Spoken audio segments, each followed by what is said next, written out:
আল কোরআন হচ্ছে গোটা মুসলিম উম্মাহর একটা সংবিধান, একটা ইনস্ট্রাকশন, একটা গাইড বুক, যেটিকে আল কোরআনের শুরুতেই বলা হয়েছে হুদাল্লিল মুত্তাকিন, মুত্তাকিনদের জন্য গাইড এবং গাইডেন্স।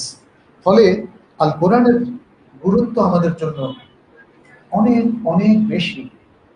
যদিও দুর্ভাগ্যক্রম মুসলিম উম্মার আমরা গর্বিত সদস্য হওয়ার পরেও আমরা পরম দুঃখের সাথে লক্ষ্য করছি যে আমাদের সমাজের অনেক জায়গাতে, বিশেষ করে আইনি প্রক্রিয়ায় এবং প্রশাসনিক ক্ষেত্রে কোরআনের আসলে যথাযথ মূল্যায়ন নেই, এবং কোরআনের সত্যিকার অর্থে যে অবস্থানটা রাসূল সাল্লাল্লাহু আলাইহি সাল্লাম তৈরি করেছিলেন, সে অবস্থানটা আজকে আমাদের সমাজে নেই বলেই একদল দুর্বৃত্ত বারবার কোরআনের অবমাননা করার দুঃসাহস দেখাচ্ছে। আল্লাহ তাদেরকে হেদায়েত করুন। আর যারা আল্লাহর হেদায়েতের অন্তর্গত হতে পারবে না, আল্লাহ দুনিয়া আখিরাতে তাদের শাস্তির ব্যবস্থা করুন।